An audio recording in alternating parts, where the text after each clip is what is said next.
أعوذ بالله من الشيطان الرجيم. بسم الله الرحمن الرحيم. لا أقسم بيوم القيامة ولا أقسم بالنفس اللوامة أيحسب الإنسان أن لن نجمع عظامه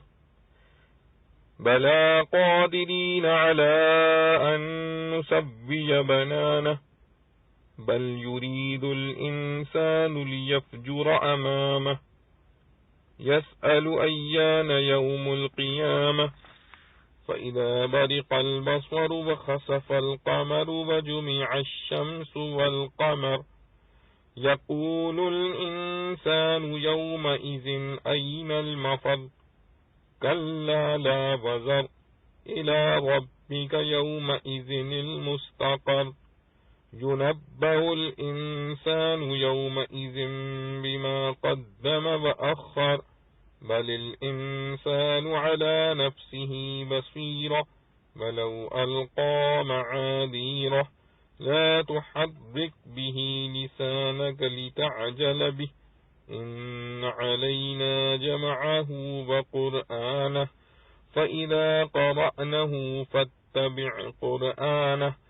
ثم إن علينا بيانه كلا بل تحبون العاجلة وتذرون الآخرة وجوه يومئذ ناظرة إلى ربها ناظرة ووجوه يومئذ باسرة تظن أن يفعل بها فاقرة كلا إذا بلغت التراقي وقيل من راق وظن أنه الفراق والتفت الساق بالساق إلى ربك يومئذ المساق فلا صدق ولا صلى ولكن كذب وتولى ثم ذهب إلى أهله يتمطى أولى لك فأولى ثم أولى لك فأولى أيحسب الإنسان أن يترك سدى ألم يكن نطفة من مني يمنى ثم كان علقة فخلق فسوى فجعل منه الزوجين الذكر والأنثى أليس ذلك بقادر على أن يحيي الموتى. سورة القیامہ. سورہ قیامت مکہ میں نازل ہوئی اور اس کی 40 آیتیں اور 2 رکوع ہیں. شروع اللہ کے نام سے جو بے حد مہربان نہایت رحم والا ہے. قسم کھاتا ہوں قیامت کے دن کی اور قسم کھاتا ہوں جی کی جو ملامت کرے برائی پر. کیا خیال رکھتا ہے آدمی کہ جمع نہ کریں گے ہم اس کی ہڈیاں؟ کیوں نہیں، ہم ٹھیک کر سکتے ہیں اس کی پوریاں. بلکہ چاہتا ہے آدمی کہ ڈھٹائی کرے اس کے سامنے. پوچھتا ہے کب ہوگا دن قیامت کا. پھر جب چندھیانے لگے آنکھ اور کہہ جائے چاند اور گہ جائے چاند اور اکٹھے ہوں سورج اور چاند، کہے گا آدمی اس دن کہاں چلا جاؤں بھاگ کر. کوئی نہیں، کہیں نہیں ہے بچاؤ، تیرے رب تک ہے اس دن جا ٹھہرنا. جت لا دیں گے انسان کو اس دن جو اس نے آگے بھیجا اور پیچھے چھوڑا. بلکہ آدمی اپنے واسطے آپ دلیل ہے اور پڑا لا ڈالے اپنے بہانے نہ چلا تو اس کے پڑھنے پر اپنی زبان تاکہ جلدی اس کو سیکھ لے. اور پڑھا لا ڈالے اپنے بہانے نہ چلا تو اس کے پڑھنے پر اپنی زبان تاکہ جلدی اس کو سیکھ لے. وہ تو ہمارے ذمے ہے اس کو جمع رکھنا تیرے سینے میں اور پڑھنا تیری زبان سے. پھر جب ہم پڑھنے لگیں فرشتے کی زبانی تو ساتھ رہ اس کے پڑھنے کے. پھر مقرر ہمارے ذمے ہے اس کو کھول کر بتلانا. کوئی نہیں پر تم چاہتے ہو جو جلد آئے اور چھوڑتے ہو جو دیر میں آئے. کتنے منہ اس دن تازہ ہیں اپنے رب کی طرف دیکھنے والے، اور کتنے منہ اس دن اداس ہیں، خیال کرتے ہیں کہ ان پر وہ آئے جس سے ٹوٹے کمر۔ ہرگز نہیں جس وقت جان پہنچے ہانس تک اور لوگ کہیں کون ہے جھاڑنے والا، اور وہ سمجھا کہ اب آیا وقت جدائی کا، اور لپٹ گئی پنڈلی پر پنڈلی، تیرے رب کی طرف ہے اس دن کھچ کر چلا جانا۔ پھر نہ یقین لایا اور نہ نماز پڑھی، پھر جھٹلایا اور منہ موڑا، پھر گیا اپنے گھر کو اکڑتا ہوا۔ خرابی تیری خرابی پر خرابی تیری، پھر خرابی تیری خرابی پر خرابی تیری۔ کیا خیال رکھتا ہے آدمی کہ چھوٹا رہے گا بے قید،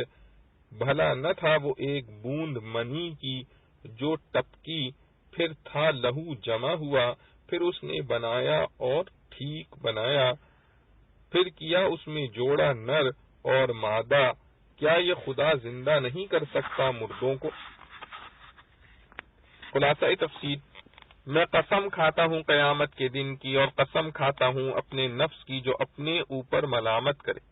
یعنی نیکی کر کے یہ کہے کہ میں نے کیا کیا ہے، اس میں اخلاص نہ تھا، اس میں فلانی خرابی رہ گئی تھی، اور گناہ ہو جاوے تو بہت ہی نادم ہو۔ بس اس معنی کے اعتبار سے یہ نفس مطمئنہ کو بھی شامل ہے، اور جو جواب قسم محذوف ہے،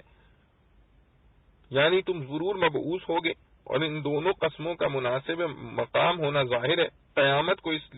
تو اس لیے کہ وہ ظرف ہے حشر و نشر کا، اور نفس لوامہ کا اس لیے کہ ایسا نفس قیامت کی عملی تصدیق کرنے والا ہوتا ہے۔ آگے منکرین بات پر رد ہے، یعنی کیا انسان خیال کرتا ہے کہ ہم اس کی ہڈیاں ہرگز نہ جمع کریں گے؟ انسان سے مراد کافر اور ہڈیوں کی تخصیص اس لیے کہ عماد بدن یہی ہے۔ آگے اس انکار کا جواب ہے، یعنی ہم ضرور جمع کریں گے، اور یہ جمع کرنا ہم کو کچھ دشوار نہیں، کیونکہ ہم اس پر قادر ہیں کہ اس کی انگلیوں کی پوریوں تک درست کر دیں۔ پوریوں کی تخصیص ذکری دو وجہ سے ہے، کہ ایک یہ کہ یہ اطراف بدن ہے، اور تکمیل ہر شے کے بننے کی اس کے اطراف پر ہوتی ہے۔ چنانچہ ہمارے محاورے میں بھی ایسے موقع پر بولتے ہیں کہ میرے پور میں درد ہے، یعنی تمام بدن میں۔ دوسرے یہ کہ پوریوں میں باوجود چھوٹی ہونے کے صنعت کی رعایت زیادہ ہے، اور عادتاً یہ زیادہ دشوار ہے، بس جو اس پر قادر ہوگا وہ آسان پر بدرجہ اولا قادر ہوگا۔ لیکن بعض آدمی قدرت الہیہ میں غور نہیں کرتا اور قیامت کا قائل نہیں ہوتا،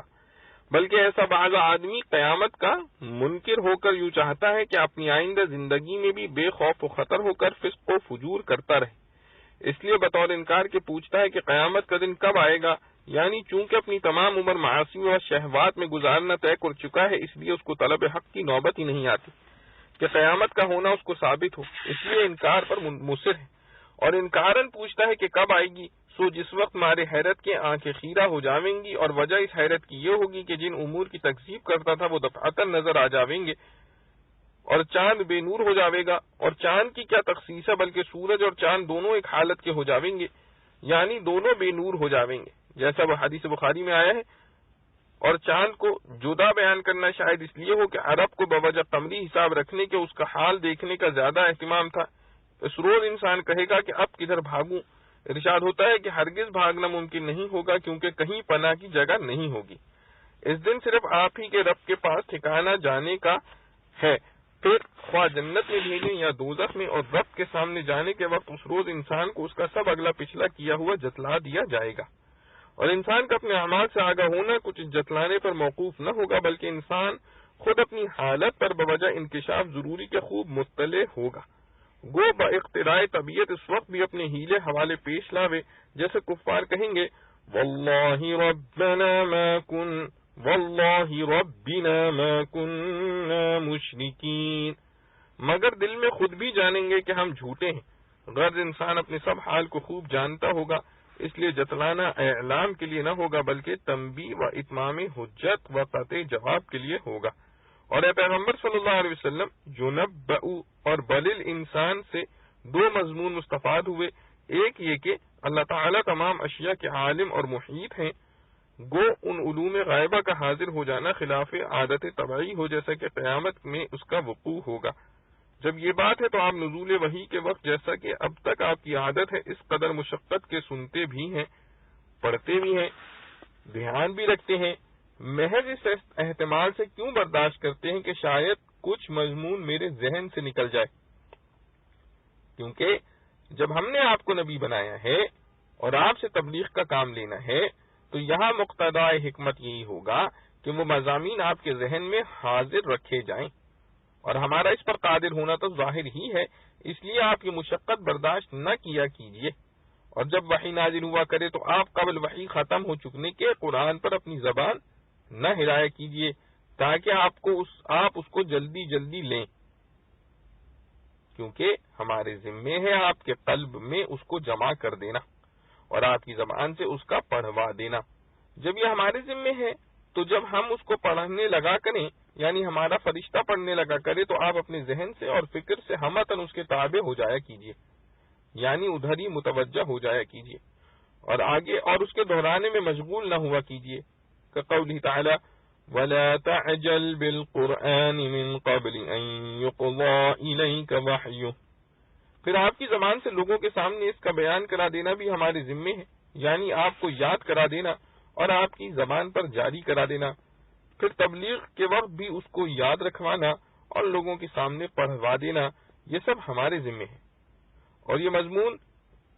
استرالاً آ گیا تھا، آگے پھر عوض ہے خطاب منکرین کی طرف، یعنی اے منکرو،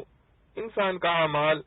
متقدمہ و متأخرہ پر مطلع کیا جانا قیامت میں ضرور ہے، اور جیسا تم سمجھ رہے ہو کہ قیامت نہ ہوگی، ہرگز ایسا نہیں، اور نہ تمہارے پاس اس نفی کی کوئی دلیل ہے، بلکہ صرف بات یہ ہے کہ تم دنیا سے محبت رکھتے ہو اور اس محبت میں منہمک ہو کہ آخرت سے غافل ہو، اور غفلت کے سبب اس کو چھوڑ بیٹھے ہو، پس بناؤ تمہاری اس نفی کی محض فاسد ہے، سو قیامت ضرور ہوگی اور ہر ایک کو اس کے اعمال پر مطلع کر کے ان اعمال کے مناسب جزا ملے گی، جس کی تفصیل یہ ہے کہ بہت سے چہرے تو اس روز بارونق ہوں گے، اپنے پروردگار کی طرف دیکھتے ہوں گے، اور بہت سے چہرے اس روز بد رونق ہوں گے، اور وہ لوگ خیال کر رہے ہوں گے کہ ان کے ساتھ کمر توڑ دینے والا معاملہ کیا جائے گا یا اس کو عذاب شدید ہوگا۔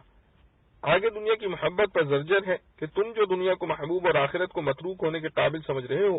ہرگز ایسا نہیں کہ دنیا سے ایک روز مفارقت ہونے والی ہے اور بالآخر آخرت میں جانا ہے، جس کا بیان یہ ہے کہ جب جان ہنسلی تک پہنچ جاتی ہے اور نہایت حسرت سے اس وقت کہا جاتا ہے، یعنی تیماردار کہتے ہیں کہ ارے کوئی جھاڑ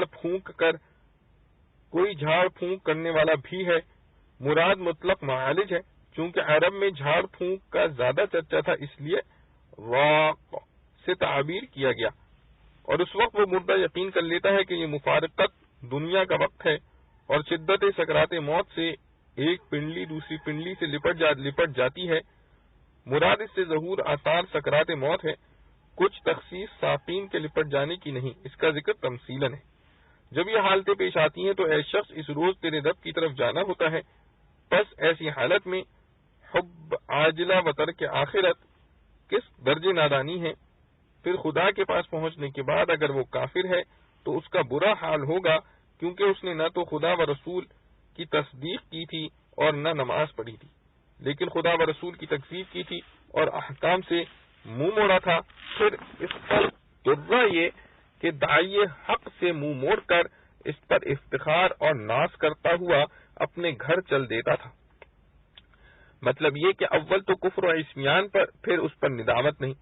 بلکہ اور الٹا فخر کرتا تھا کہ ہم نے اس طرح حق کو رد کیا اور باطل پر جمے رہے، اور پھر اس کے بعد طلب حق نہیں بلکہ اپنے قدم و حشم میں جا کر اور زیادہ مغرور اور غافل ہو جاتا۔ آگے اس کافر کی بدحالی کا بیان ہے کہ ایسے شخص سے کہا جاوے گا کہ تیری کمبختی پر کمبختی آنے والی ہے، پھر مقرر سن لے کہ تیری کمبختی پر کمبختی آنے والی ہے۔ تقریر مفرد سے مقدار کی زیادتی مستفاد ہوئی اور تقریر مجموع سے کیفیت کی زیادتی، اور چونکہ وقوع جزائے مذکور موقوف ہے دو امر پر، ایک انسان کا مکلف ہونا، دوسرے اس کا مر کر دوبارہ زندہ ہونا، جس کے امکان میں ان کو کلام تھا، اس لیے آگے دونوں مضمون ہیں، یعنی کیا انسان یہ خیال کرتا ہے کہ یوں ہی محمل چھوڑ دیا جاوے گا، نہ اس پر احکام عائد کیے جاویں گے اور نہ اس سے حساب کتاب ہوگا، بلکہ مکلف ہونا بھی یقینی ہے اور اس پر باز پرس ہونا بھی یقینی۔ اور یہ جو بعث کو محل سمجھتا ہے یہ بھی اس کی حماقت ہے۔ کیا یہ شخص ابتدا میں محض ایک قطرہ منی نہ تھا جو عورت کے رحم میں ٹپکایا گیا تھا، پھر وہ خون کا لوتھڑا ہو گیا، پھر اللہ تعالیٰ نے اس کو انسان بنایا، پھر اعضاء درست کیے، پھر اس انسان کی دو قسمیں کر دی، مرد اور عورت، اور یہ تفسیر یہ ہے تو کیا وہ خدا جس نے ابتدا میں اپنی قدرت سے یہ سب کچھ کیا اس بات پر قدرت نہیں رکھتا کہ قیامت میں مردوں کو زندہ کر دے؟ حالانکہ دوبارہ زندہ کرنا پہلے پیدا کرنے کی نسبت آسان ہے۔ معارف و مسائل۔ لا اقسم بیوم القیامہ ولا اقسم بالنفس اللوامہ۔ یہاں قسم سے پہلے حرف لا زائد ہے۔ جب قسم کسی مخالف کی بات رد کرنے کے لیے کھائی جاتی ہے تو اس کے شروع میں حرف لا اس شخص کے خیال باطل کی نفی کے لیے زائد استعمال ہوتا ہے، اور محاورات عرب میں یہ استعمال معروف و مشہور ہے۔ ہماری زبان میں بھی بعض اوقات کسی قابل تاکید مضمون کے بیان سے پہلے کہا جاتا ہے، نہیں آگے اپنا مقصد بیان کیا جاتا ہے۔ اس صورت میں قیامت و آخرت کے منکروں کو تنبیہ اور ان کے شکوک و شبہات کا جواب ہے۔ سورت کو اول قیامت پھر نفس لوامہ کی قسموں سے شروع فرمایا ہے، اور جواب قسم بقرینہ مقام محذوف ہے، یعنی قیامت ضرور آ کر رہے گی۔ قیامت کی قسم تو اس کی عظمت کے اثبات کے لیے مناسب مقام ہونا ظاہر ہے، اسی طرح نفس لوامہ کی قسم میں بھی اس کو عظمت اور مقبولیت عند اللہ کا اظہار ہے۔ نفس کے معنی جان یا روح کے معروف ہیں، اور لوامہ لوم بفتح اللام سے مشتق ہے جس کے معنی ملامت اور سرزنش کرنے کے ہیں۔ نفس لوامہ سے مراد وہ نفس ہے جو خود اپنے اعمال کا محاسبہ کر کے اپنے آپ کو ملامت کرتا رہے، یعنی جو گناہ سرزد ہوا یا عمل واجب میں کوتاہی ہوئی اس پر خود اپنے آپ کو ملامت کرتا ہے کہ تو نے ایسا کیوں کیا، اور اعمال خیر اور حسنات کے متعلق بھی اپنے آپ کو اس پر ملامت کرے کہ اس سے زیادہ نیک کام کر کے اعلیٰ درجات کیوں نہ حاصل کیے۔ غرض مومن کامل اپنے ہر عمل خیر و شر اور حسنات و سیئات میں اپنے آپ کو ہمیشہ ملامت ہی کرتا ہے۔ گناہ یا واجب میں کوتاہی پر ملامت تو ظاہر ہے، حسنات اور نیک کاموں میں ملامت کی وجہ یہ ہے کہ اے نفس تو یہ نیکی اس سے زیادہ بھی تو کر سکتا تھا، اس زیادتی سے کیوں محروم رہا۔ یہ تفسیر حضرت ابن عباس رضی اللہ عنہ اور دوسرے ائمہ تفسیر سے منقول ہے، اور اسی مفہوم کی وجہ سے حضرت حسن بصری رحمۃ اللہ علیہ نے نفس لوامہ کی تفسیر نفس مؤمنہ سے کی ہے، اور فرمایا کہ واللہ مومن تو ہمیشہ ہر حال میں اپنے نفس کو ملامت ہی کرتا ہے، سیئات پر تو ظاہر ہی ہے، اپنے حسنات اور نیک کاموں میں بھی وہ بمقابلہ شان حق سبحانہ و تعالیٰ کے کمی اور کوتاہی محسوس کرتا ہے، کیونکہ حق عبادت کو پورا ادا کرنا تو کسی کے بس میں نہیں، اسی لیے ادائے حق میں تقصیر اس کے سامنے رہتی ہے، اس پر ملامت کرتا ہے۔ نفس لوامہ کی تفسیر۔ حضرت ابن عباس رضی اللہ عنہ اور حسن بصری رحمۃ اللہ علیہ وغیرہ کی اس تفسیر پر نفس لوامہ کی قسم کھانا حق تعالیٰ کی طرف سے ایسے نفوس مومنہ کے اکرام و شرف کے اظہار کے لیے ہے جو خود اپنے اعمال کا محاسبہ کر کے کوتاہی پر نادم ہوتے اور اپنے کو ملامت کرتے ہیں۔ نفس لوامہ اور مطمئنہ، اور نفس لوامہ کی اس تفسیر کے مطابق یہ نفس مطمئنہ کو بھی شامل ہے۔ لوامہ اور مطمئنہ دونوں نفس متقی کے لقب ہیں، نفس امارہ لوامہ مطمئنہ، اور حضرات صوفیہ کرام نے اس میں تفصیل کی ہے کہ نفس اپنی جبلت و فطرت کے اعتبار سے امارہ بالسوء ہوتا ہے، یعنی انسان کو برے کاموں کی طرف بلانے اور اس میں مبتلا کرنے کا داعی ہوتا ہے، مگر ایمان اور عمل صالح اور ریاضت و مجاہدے سے یہ نفس لوامہ بن جاتا ہے کہ برائی اور کوتاہی پر نادم ہونے لگتا ہے، مگر برائی سے بالکل انقطاع اس کا نہیں ہوتا، آگے عمل صالح میں ترقی اور قرب حق تعالی کے حصول میں کوشش کرتے کرتے جب اس کا یہ حال ہو جائے کہ شریعت اس کی طبیعت بن جائے اور خلاف شرع کام سے طبعی نفرت بھی ہونے لگے تو اس نفس کا لقب مطمئنہ ہو جاتا ہے۔ واللہ اعلم۔ آگے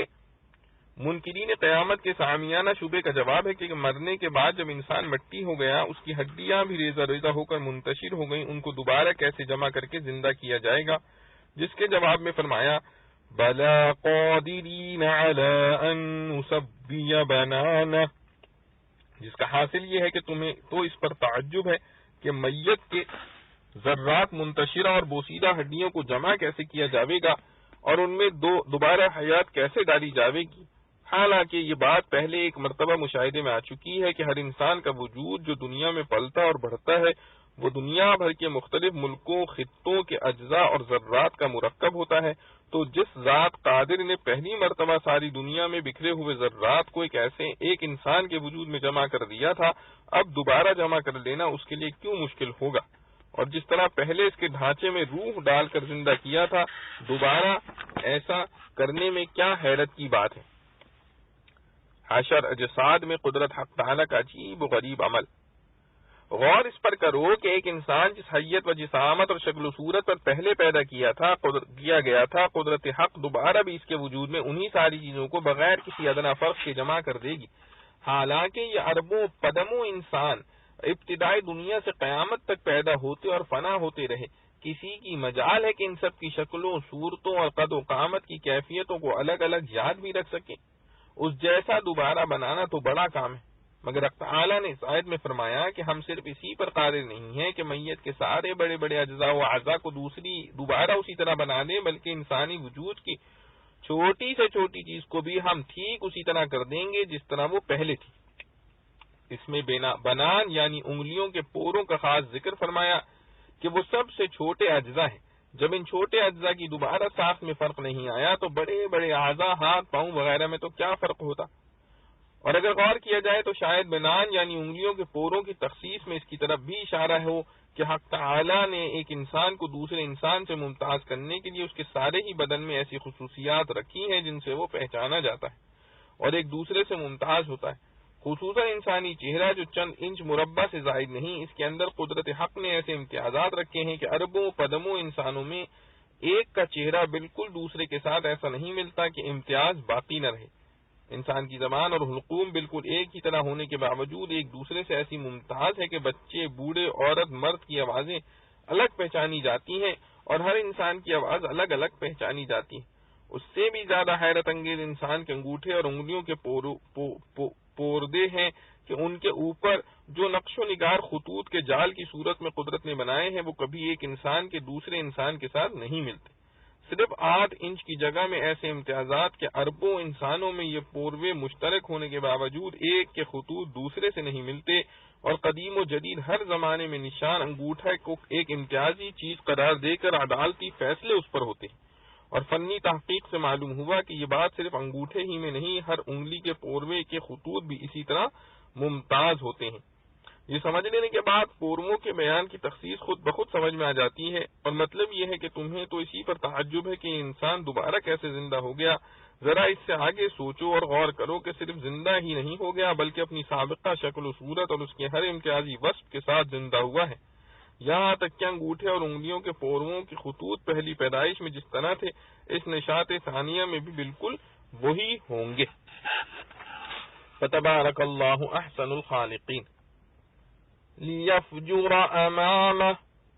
لفظ امام بفتح الحمزہ سامنے اور مستقبل کے معنی میں ہے، اس لیے معنی آیت کے یہ ہوئے کہ کافر اور غافل انسان اللہ تعالیٰ کی قدرت کاملہ کے ان مشاہدات میں غور نہیں کرتا کہ ماضی کے انکار پر نادم ہو کر اپنے مستقبل کو درست کر لے، بلکہ مستقبل میں بھی وہ یہی چاہتا رہتا ہے کہ اپنے کفر و شرک اور انکار و تکذیب پر جمع رہے۔ فَإِذَا بَرِقَ الْبَصَرُ وَخَسَفَ الْقَمَرُ وَجُمِعَ الشَّمْسُ وَالْقَمَرُ، یہ قیامت کے حالات کا بیان ہے۔ برق بفتح الباء وکسر را کے معنی آنکھ خیرہ ہو گئی کہ دیکھ نہ سکی۔ قیامت کے روز سب کی نگاہیں خیرہ ہو جائیں گی، نگاہ جما کر کسی چیز کو نہ دیکھ سکیں گی۔ خسف القمر خسوف سے مشتق ہے جس کے معنی روشنی ختم ہو کر تاریکی ہو جانے کے، معنی یہ ہے کہ چاند بے نور ہو جائے گا۔ آگے وجمع الشمس والقمر میں یہ بتلایا کہ صرف چاند ہی بے نور نہیں ہوگا بلکہ آفتاب بھی بے نور ہو جائے گا، جس کے متعلق دنیا کے فلاسفہ کا یہ کہنا ہے کہ اصل روشنی آفتاب میں ہے، چاند کی روشنی بھی آفتاب کی شعاعوں سے مستفاد ہے۔ حق تعالی نے فرمایا کہ قیامت کے روز یہ چاند اور سورج دونوں ایک ہی حال میں جمع کر دیے جاویں گے کہ دونوں بے نور ہوں گے، اور بعض حضرات نے فرمایا کہ چاند سورج کے جمع ہونے کا مطلب یہ ہے کہ اس روز چاند اور سورج دونوں ایک ہی مطلع سے طلوع ہوں گے، جیسا کہ بعض روایات میں آیا ہے۔ واللہ اعلم۔ يُنَبَّأُ الْإِنسَانُ يَوْمَئِذٍ بِمَا قَدَّمَ وَأَخَّرَ، یعنی اس روز انسان کو جتلا دیا جائے گا کہ اس نے کیا آگے بھیجا، کیا پیچھے چھوڑا۔ حضرت عبداللہ بن مسعود اور ابن عباس رضی اللہ تعالی عنہما نے فرمایا کہ جو نیک کام اپنی موت سے پہلے کر لیا وہ آگے بھیج دیا، جو نیک یا بد، مفید یا مضر کوئی طریقہ، کوئی رسم ایسی چھوڑی کہ اس کے بعد لوگ اس پر عمل کریں، وہ پیچھے چھوڑا، اس کا ثواب یا عذاب اس کو ملتا رہے گا۔ اور حضرت قتادہ رضی اللہ عنہ نے فرمایا کہ ما قدمہ سے مراد وہ عمل صالح ہے جو اپنی زندگی میں کر گزرا، اور ما اخرہ سے وہ مراد وہ عمل صالح ہے جس کو کر سکتا تھا مگر نہ کیا اور فرصت ضائع کر دی۔ بل الانسان على نفسه بصيرة ولو القى معاذيره، بصیر اور بصیرہ کے معنی دیکھنے والے کے بھی آتے ہیں اور بصیرہ کے معنی حجت کے بھی آتے ہیں، جیسے قرآن کریم میں ہے قد جاءکم بصائر من ربکم، اس میں بصائر بصیرہ کی جمع ہے اور معنی اس کے حجت کے ہیں، اور معاذیر معذار بمعنی عذر کی جمع ہے۔ معنی آیت کے یہ ہیں کہ اگرچہ علالت کے ضابطے کی روح سے انسان کے سارے اعمال محشر میں اس کو ایک ایک کر کے بتلائے جائیں گے، مگر در حقیقت اس کو اس کی ضرورت نہیں، کیونکہ وہ اپنے اعمال کو خوب جانتا ہے، خود اس کو معلوم ہے کہ اس نے کیا کیا کام کیے۔ نیز یہ کہ محشر میں تمام اپنے اعمال نیک و بد کا مشاہدہ بھی اس کے سامنے ہو جائے گا، جیسا کہ قرآن کریم نے فرمایا وَوَجَدُوا مَا عَمِلُوا حَاضِرًا، یعنی جو عمل انہوں نے دنیا میں کیا تھا اس کو محشر میں حاضر و موجود پائیں گے اور آنکھوں سے دیکھ لیں گے۔ یہاں جو انسان کو اپنے نفس پر بصیرہ فرمایا اس کا یہی حاصل ہے، اور اگر بصیرہ کے معنی حجت کے لیے جاویں تو معنی یہ ہے کہ انسان خود اپنے نفس پر حجت و دلیل ہوگا، وہ انکار بھی کرے گا تو اس کے اعضاء اقرار کریں گے، مگر انسان اپنے جرائم و تقصیرات کو جاننے کے باوجود عذر تراشی نہ چھوڑے گا، اپنے کیے کا عذر بیان کرتا ہی رہے گا۔ یہ معنی ہے وَلَوْ أَلْقَى مَعَاذِيرَهُ کے۔ یہاں تک قیامت کے احوال اور احوال کا تذکرہ تھا اور آگے بھی یہی آنے والا ہے۔ درمیان میں 4 آیتوں کے اندر رسول اللہ صلی اللہ علیہ وسلم کو ایک خاص ہدایت دی گئی ہے جو نزول وحی کے وقت نازل شدہ آیات کے متعلق ہے۔ وہ یہ کہ جب جبرائیل امین قرآن کریم کی کچھ آیات لے کر نازل ہوتے تو حضرت صلی اللہ علیہ وسلم کو ان کے پڑھنے کے وقت ایک تو یہ فکر ہوتی تھی کہ کہیں اس کے سننے اور پھر اس کے مطابق پڑھنے میں کوئی فرق نہ آ جائے، دوسری فکر یہ ہوتی تھی کہ کہیں اس کا کوئی حصہ، کوئی کلمہ ذہن سے نکل جائے اور بھول جائے۔ اس لیے آپ کو جس وقت جبرائیل امین کوئی آیت سناتے تو حضرت صلی اللہ علیہ وسلم ساتھ ساتھ پڑھتے اور زبان کو جلدی جلدی حرکت دینے لگتے تھے کہ بار بار پڑھ کر اس کو یاد کر لیں۔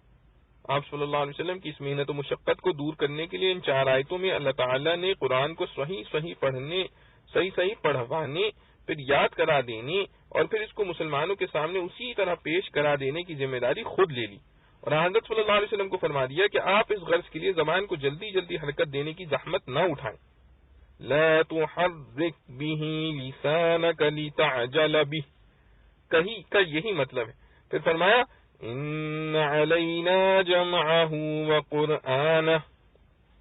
یعنی ان تمام آیات کو آپ کے قلب میں جمع کر دینا، پھر اس کو اسی طرح آپ سے پڑھوا دینا، یہ سب ہمارے ذمے ہے، اس لیے آپ اس کی فکر چھوڑ دیں۔ اور فرمایا فَإِذَا قَرَأْنَهُ فَاتَّبِعْ قُرْآنَهُ، قرآن اس جگہ بمعنی قرات ہے، معنی یہ ہے کہ جب ہم یعنی ہماری طرف سے جبرائیل امین قرآن پڑھیں تو آپ ساتھ ساتھ نہ پڑھا کریں بلکہ ہمارے پڑھنے کے بعد پڑھا کریں اور اس وقت خاموش ہو کر سنا کریں۔ یہاں با اتفاق ائمہ اتباع قرآن سے مراد یہ ہے کہ جب جبرائیل امین پڑھیں تو آپ خاموش رہ کر سنیں۔ امام کے پیچھے مقتدی کی قرات نہ کرنے کی ایک دلیل، حدیث صحیح میں جو یہ آیا ہے کہ امام کو اقتداء اور اتباع ہی کے لیے بنایا گیا ہے، اس لیے مقتدیوں کو اس کا اتباع کرنا چاہیے۔ جب وہ رکوع کرے تو سب مقتدی رکوع کر لیں، جب وہ سجدے میں جائے تو سب سجدے میں جائیں۔ صحیح مسلم کی روایت میں اسی کے ساتھ یہ بھی ارشاد ہے کہ جب امام قرات کرے تو خاموش رہ کر سنو۔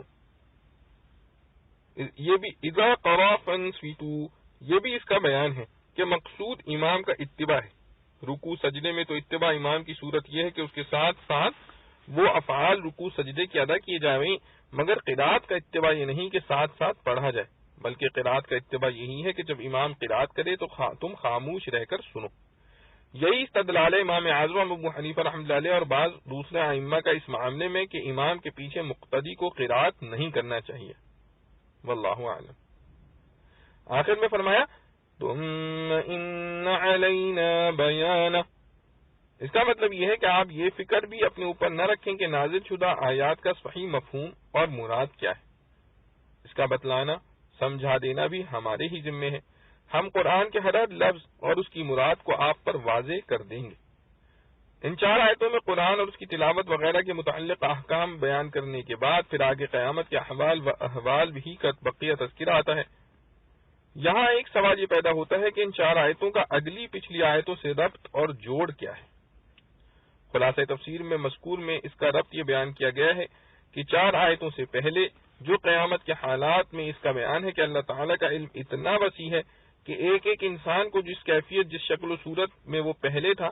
اسی دن میں وہ اسی میں دوبارہ پیدا فرما دیں گے، یہاں تک کہ اس کی انگلیوں کے پوروں کو اور ان پر بنے ہوئے امتیازی خطوط و نشانات کو بھی بالکل پہلے جیسا بنا دیں گے، اس میں سر منہ فرق نہ ہوگا۔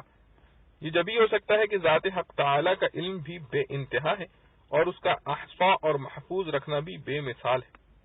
اس کی مناسبت سے رسول اللہ صلی اللہ تعالی علیہ وآلہ وسلم کو ان 4 آیتوں میں یہ تسلی دی گئی کہ آپ تو بھول بھی سکتے ہیں، نقل میں غلطی کا امکان بھی ہو سکتا ہے، مگر حق تعالیٰ ان سب سے بالا و برتر ہیں اور ان چیزوں کی ذمہ داری خود حق تعالیٰ نے اپنے ذمے لے لی ہے، اس لیے آپ قرآن کے کلمات کو محفوظ رکھنے یا ان کے معنی سمجھنے میں غور کرنے کی زحمت چھوڑ دیں، یہ سب کام حق تعالیٰ خود انجام دیں گے۔ آگے پھر قیامت کے حالات کا بیان ہے، وجوہ یومئذ ناظرۃ الی ربها ناظرہ، ناظرہ بمعنی تر و تازہ، یعنی اس روز کچھ چہرے حشاش بشاش تر و تازہ ہوں گے، الی ربها ناظرہ یعنی یہ چہرے اپنے رب کو دیکھ رہے ہوں گے۔ اس سے ثابت ہوا کہ آخرت میں اہل جنت کو حق تعالیٰ کا دیدار بچشم سر نصیب ہوگا۔ اس پر اہل سنت والجماعت اور سب علماء فقہا کا اجماع ہے، صرف معتزلہ اور خوارج منکر ہیں۔ وجہ انکار کی فلسفیانہ شبہات ہیں کہ آنکھ سے دیکھنے کے لیے دیکھنے والے اور جس کو دیکھا جائے اور ان دونوں کے درمیان مسافت کے لیے جو شرائط ہیں،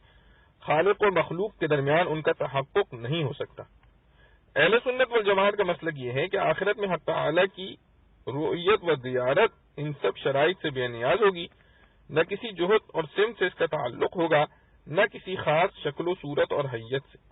روایات حدیث سے مضمون اور بھی زیادہ وضاحت سے ثابت ہے، البتہ اس رؤیت و زیارت میں اہل جنت کے مختلف درجات ہوں گے،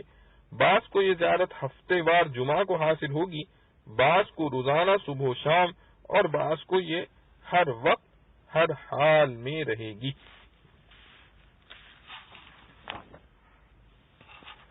كلا إذا بلغت التراقي وقيل من راق وظن أنه الفراق والتفت الساق بالساق إلى ربك يومئذ المساق۔ سابقہ آیات میں قیامت کے حساب کتاب اور اہل جنت و دوزخ کا کچھ حال بیان فرمانے کے بعد اس آیت میں انسان کو متوجہ کیا گیا کہ اپنی موت کو نہ بھولے، موت سے پہلے ایمان اور عمل صالح کی طرف آ جائے تاکہ آخرت میں نجات ملے۔ آیت مذکورہ میں موت کا نقشہ اس طرح کھینچا گیا کہ غفلت شعار انسان بھول میں رہتا ہے یہاں تک کہ موت سر پر آ کھڑی ہو اور روح ترقو یعنی گلے کی ہنسلی میں آ پھنسے، اور تیماردار لوگ دوا و علاج سے عاجز ہو کر جھاڑ پھونک کرنے والوں کو تلاش کرنے لگے اور ایک پاؤں کی پنڈلی دوسری پر لپٹنے لگے، تو یہ وقت اللہ کے پاس جانے کا آ گیا۔ اب نہ توبہ قبول ہوتی ہے نہ کوئی عمل، اس لیے عقل مند پر لازم ہے کہ اس وقت سے پہلے اصلاح کی فکر کرے۔ والتفت الساق بالساق میں لفظ ساق کے مشہور معنی پاؤں کی پنڈلی کے ہیں، اور پنڈلی کے ایک دوسرے پر لپٹنے کا یہ مفہوم بھی ہو سکتا ہے کہ اس وقت اضطراب اور بے چینی سے ایک پنڈلی دوسری پر مارتا ہے اور یہ معنی بھی ہو سکتے ہیں کہ اس وقت اگر ایک پاؤں دوسرے پر رکھا ہوا ہے اور اس کو حرکت دے کر ہٹانا چاہتا ہے تو وہ اس کی قدرت میں نہیں ہوتا. اور حضرت ابن عباس رضی اللہ عنہ نے فرمایا کہ یہاں دو ساقوں سے مراد دو عالم دنیا و آخرت کے ہیں، اور مطلب آیت کا یہ ہے کہ اس وقت دنیا کا آخری دن اور آخرت کا پہلا دن جمع ہوا ہے، اس لیے دوہری مصیبت میں گرفتار ہے، دنیا سے جدائی کا غم اور آخرت کے معاملے کی فکر. واللہ اعلم. اولا لک فاولا ثم اولا لک فاولا. لفظ اولا ویل کا مقلوب ہے. ویل کے معنی ہلاکت اور بربادی ہیں. یہاں اس شخص کے لیے جس نے کفر و تکذیب ہی کو اپنا شعار بنائے رکھا اور دنیا کے مال و دولت میں مست رہا، پھر اسی حال پر مر گیا، اس لیے 4 مرتبہ لفظ ہلاکت و بربادی استعمال کیا گیا کہ مرنے کے وقت، پھر مرنے کے بعد قبر میں، پھر حشر و نشر کے وقت، پھر جہنم میں داخلے کے وقت یہ مصیبت و بربادی تیرا حصہ ہے. الیس ذلک بقادر علی ان یحیی الموتى، یعنی کیا وہ ذات حق جس کے قبضہ قدرت میں موت و حیات اور سارا جہاں ہے، کیا وہ اس پر قادر نہیں کہ مردوں کو دوبارہ زندہ کر دے؟ رسول اللہ صلی اللہ علیہ وسلم نے فرمایا کہ جو شخص سورہ قیامہ کی اس آیت کی تلاوت کرے تو اس کو یہ کلمات کہنا چاہیے، بلا وانا علی ذلک من الشاہدین، یعنی بلا شبہ وہ اس پر قادر ہے اور میں بھی ان لوگوں میں داخل ہوں جو اس کی گواہی دیتے ہیں. اس حدیث میں یہی الفاظ سورہ وطین کی آخری آیت الیس اللہ باحکم الحاکمین پڑھنے کے وقت بھی کہنے کی تعلیم دی گئی ہے. اور اسی حدیث میں یہ بھی فرمایا کہ جو شخص سورہ مرسلات کی اس آیت پر پہنچے فَبِأَيِّ حَدِيثٍ بَعْدَهُ يُؤْمِنُونَ تو اس کو آمنا باللہ کہنا چاہیے. تمت سورۃ القیامہ بحمد اللہ. اللہ رب العزت سے دعا ہے کہ جو کچھ پڑھا سنا گیا اللہ تعالی ہمیں اس پر عمل کرنے کی توفیق نصیب فرمائے. وآخر دعوانا ان الحمد للہ رب العالمین. ربنا تقبل منا انك انت السميع العليم وتب علينا انك انت التواب الرحيم. سبحان ربك رب العزة عما يصفون وسلام على المرسلين والحمد لله رب العالمين.